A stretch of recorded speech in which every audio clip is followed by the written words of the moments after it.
Друзья, всем привет! Вы на канале Сладкий Мастер. Хочу поделиться рецептом очень прочного и стабильного шоколадного ганаша на масле. Этим ганашем можно покрывать финишное оформление торта. Он отлично держит форму и делает торт максимально стабильным. Даже если на улице жарко, он все равно будет стоять устойчиво и держать форму торта. Ганаш не тает и не расползается. Это идеальный крем под мастику. Шоколадный ганаш делается из шоколада и масла. Оба продукта после охлаждения становятся максимально стабильными. Поэтому при приготовлении шоколадного ганаша с дальнейшим нанесением на торт вы можете быть уверены, что ваш торт будет устойчиво стоять и держать любые конструкции и любой декор. Также в этом видео хочу показать способ нанесения шоколадного ганаша, выравнивания торта с дальнейшим тест-драйвом на его устойчивость. Все особенности рецепта смотрите в рекомендациях. Предварительно темный шоколад растапливаю в микроволновой печи. Если нет микроволновой печи, можете растопить его на водяной или паровой бане. Как только шоколад растопил, вымешиваю, чтобы все крупинки и частички шоколада полностью вмешались и получился однородная шоколадная глазурь. Вот такая однородная шоколадная глазурь гарантирует то, что ганаш будет абсолютно гладкий и ровный. В шоколадную глазурь добавляю мягкое сливочное масло. Тщательно вымешиваю миксером, чтобы оба ингредиента вмешались и получился однородный шоколадный ганаш. Рекомендую почаще снимать со стен чаши силиконовой лопаткой, чтобы все невмешанные остатки основательно вмешались в шоколадной смеси. Если у вас масло слишком мягкое, тогда вымешивать придется дольше, но шоколадный ганаш будет стабильней. Если ваше масло прохладное, тогда шоколадный ганаш получится быстрее. Но при этом необходимо чаще и интенсивно вымешивать, чтобы не оставалось никаких крупинок и частичек. В дальнейшем при вымешивании шоколадный ганаш начинает густеть и напоминать шоколадный крем. Вот обратите внимание, это уже готовый шоколадный ганаш. Он стабильный и устойчиво держится на лопастях миксера, что говорит о его готовности. Если шоколадный ганаш будет сползать, тогда вам будет сложнее наносить его на торт. Поэтому я рекомендую всегда смотреть и черпать его венчиками, чтобы смотреть его стабильность. А теперь хочу показать, как я наношу шоколадный ганаш на охлажденный торт. Обязательно перед нанесением на торт убедитесь, что ваш торт максимально охлажден. Сначала наношу силиконовой лопаткой толстый и более грубый слой, просто чтобы распределить шоколадный ганаш по боковине торта. Я обычно наношу просто силиконовой лопаткой, вы можете наносить или каким-то шпателем, каким вам удобно. Но я привык наносить именно силиконовой лопаткой.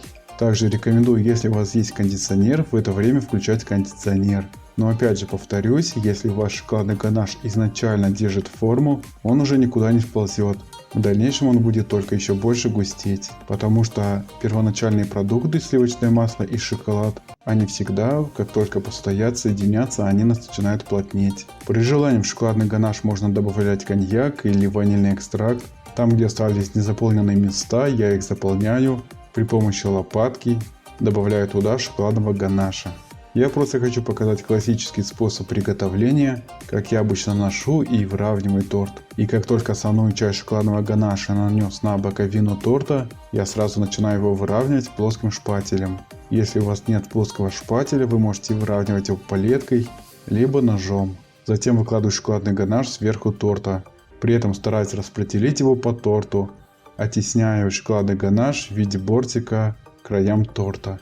Таким образом будет намного проще выравнивать и не нужно будет заполнять незаполненные места дополнительно шоколадным ганашем. Поэтому обязательно, когда выравниваете торт, как только вы сверху накладываете шоколадный ганаш, основную часть шоколадного ганаша формируйте по краям именно вот такой ободок. Тогда вам будет намного проще, захватывая шоколадный ганаш, выравнивать торт. У вас тогда получится сразу ровный и четкий цилиндр. Также хочу добавить, если ваш шоколадный ганаш быстро начинает застывать, вы всегда его можете немного разогреть в микроволновой печи и опять же перемешать.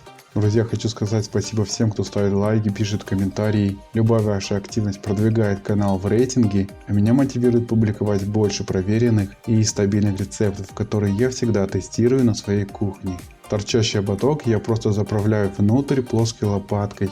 Многие этого не делают, но я рекомендую это делать, потому что таким образом торт будет более аккуратным и смотреться более четко.